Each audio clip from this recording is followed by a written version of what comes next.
Hi, welcome back to the channel. This is Mark from Apprentice 1-to-1, and this is take 2 on the what is Apprentice 1-to-1 video, because I've noticed the one I recorded last time, I had the camera the wrong way around again. My YouTube skills are poor.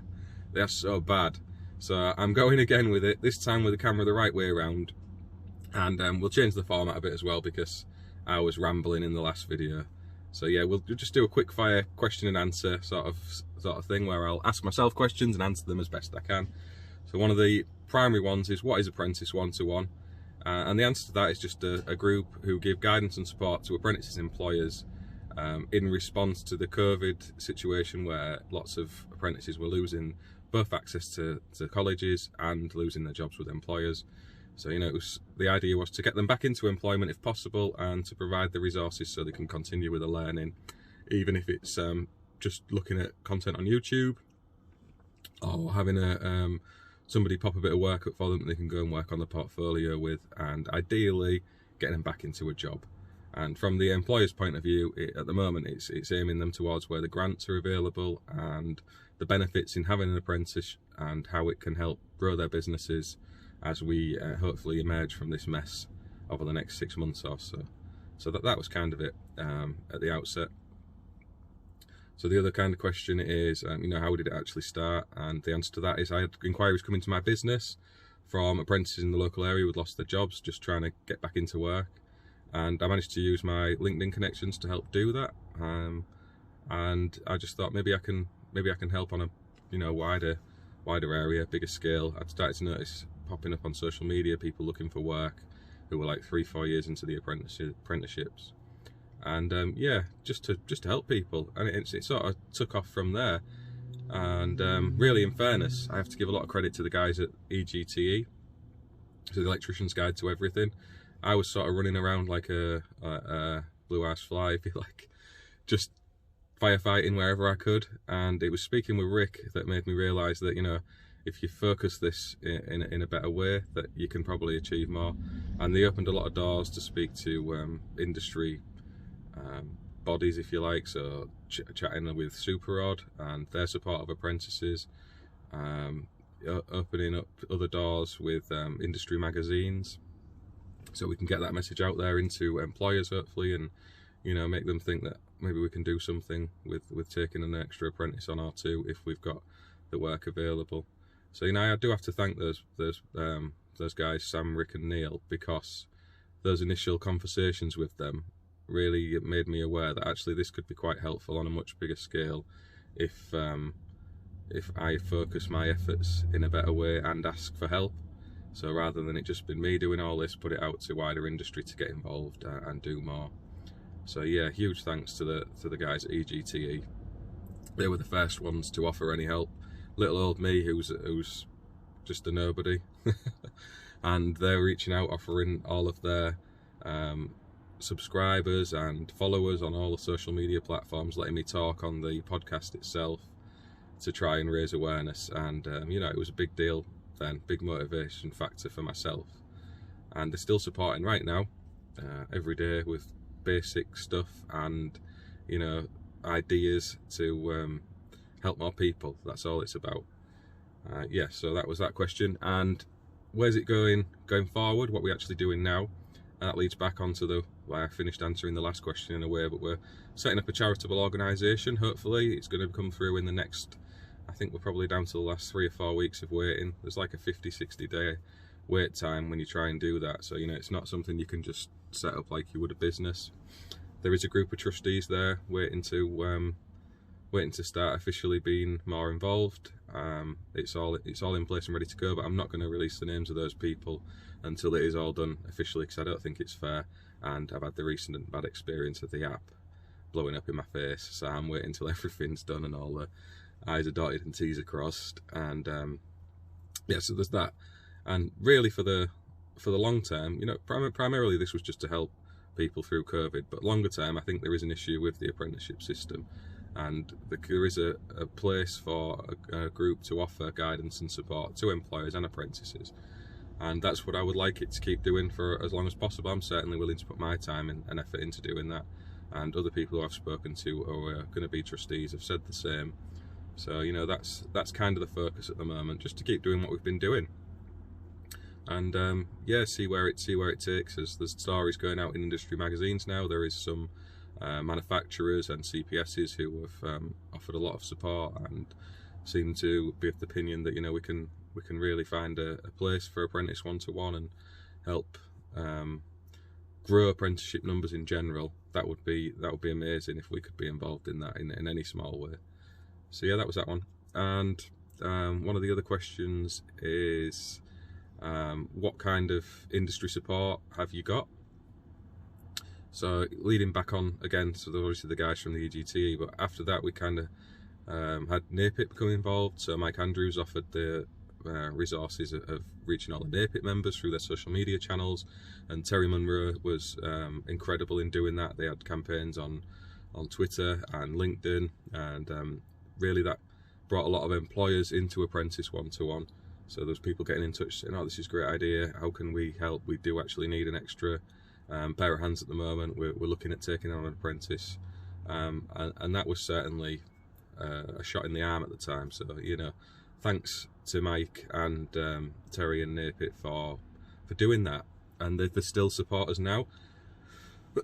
There's an industry article hopefully going to be going out in the Competent Person magazine.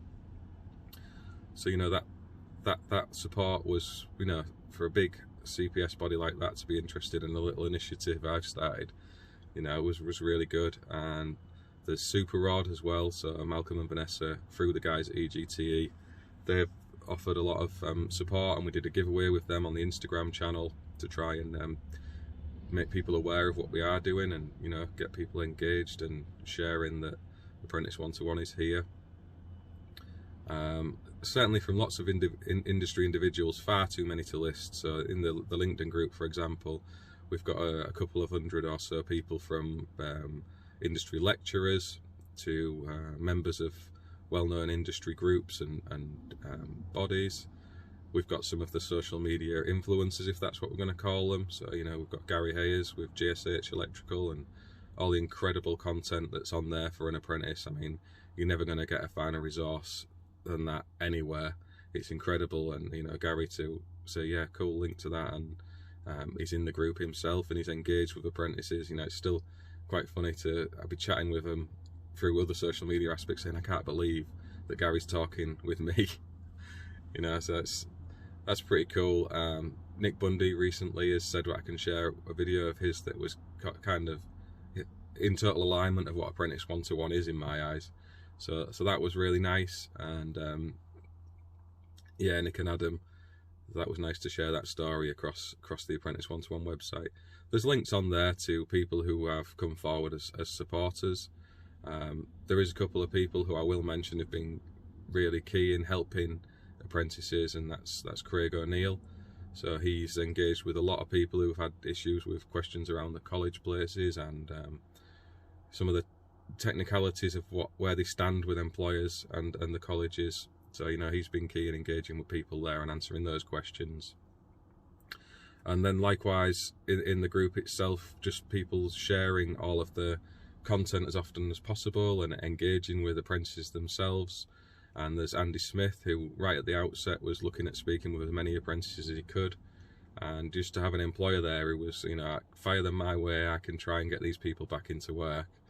You know, that was a huge shot in the arm to my motivation. So Andy definitely, from the employer's side of things, need to mention.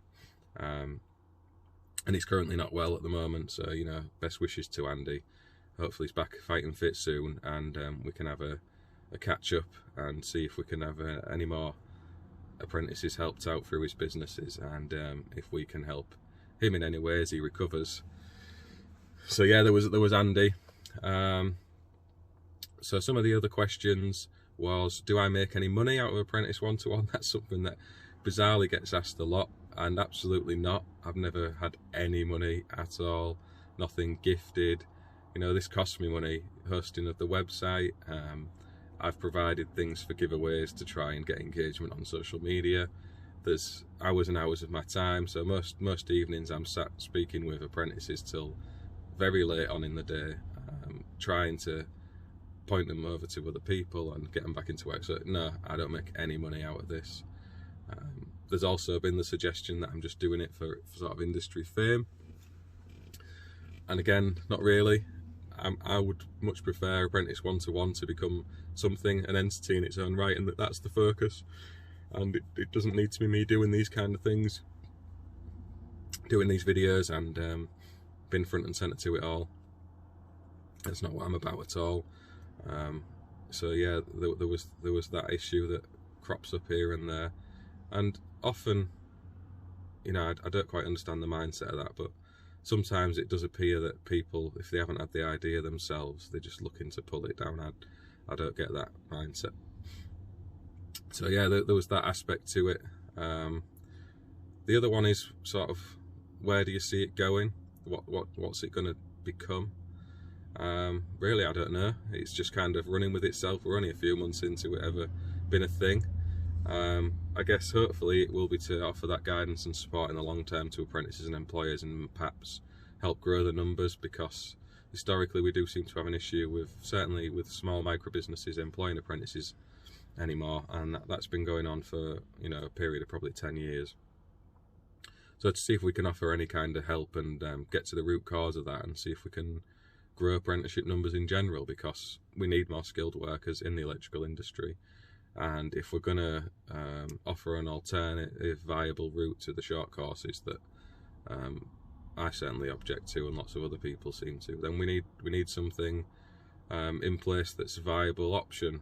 So an apprenticeship system that works for employers and apprentices.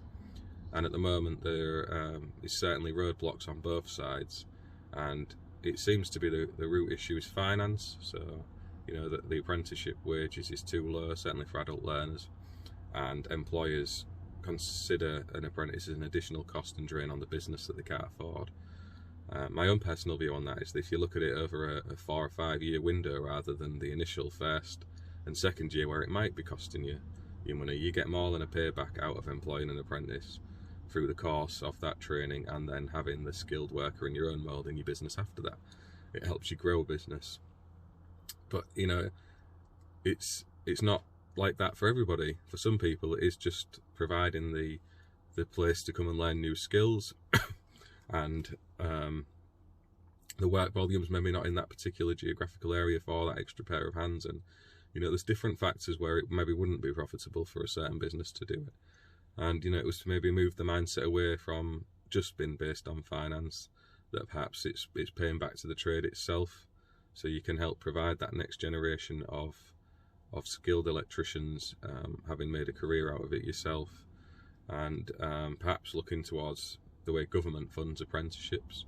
So we know the funding that goes into the colleges, and the funding that's made available in the forms of grants to employers. Maybe there can be tweaks to that system to make it more financially attractive to take on an apprentice. So yeah, looking into all those kind of areas really, and that's why Apprentice 1-to-1 coming into its own being is important, because I don't have the knowledge to even tackle those subjects. It needs other people who do to become involved. Apprentice 1-to-1 is open to everybody. I've said that right from the start. If anyone wants to be involved, offer any content, do anything under the banner of Apprentice 1-to-1 or link back to it, they only ever have to ask. I've always been in the mindset that I'm not going to approach people and invite them to have the content on Apprentice 1-to-1 or start tagging and posting about them through it, because you can be easily accused of favouritism and ignoring people and all stuff like that. So anybody who was ever involved with Apprentice 1-to-1 has asked to be so. Said, we've seen you doing this, we'd like you to link our content, or can we share the information ourselves? And, you know, it's interesting to see the people who did that and the people who didn't. That was certainly an eye-opener to me. And yeah, so that was where that comes from really, because I've had the question before, you know, why aren't you mentioning these people through Apprentice 1-to-1 and stuff like that? And it's just, well, they haven't got in touch about it, you know, they haven't put their stuff forward to say they wanted to. It's not me excluding anybody. Apprentice 1-to-1 is open to all. Excuse me. Yeah, so that was that question. I think that's sort of it. I've rambled on for quite long enough. We've got a lot of industry support now. It has helped people. There's 150 who found employment through it, getting on for 600 of employers and apprentices who've been in touch. through the website and social media over the course of the last few months. So that help's been done. If it does nothing else, and that's it, and it all dies a death tomorrow, I'm pretty chuffed with myself that I helped make that happen. And huge thanks to everyone else who's been involved so far. And hopefully we can have a thriving and prosperous apprenticeship system in the electrical industry sooner rather than later, because you know, that's the lifeblood of the trade going forward, and it's something that needs to be sorted out. So yeah, that was it. Hopefully you found this video semi-interesting. At least it's the right way around this time. If I can answer any other questions, just reach out to me on social media. You'll find me on LinkedIn, Twitter, Instagram, even on YouTube now. So any questions, or if you want to be involved, just let me know. All right, cheers, bye.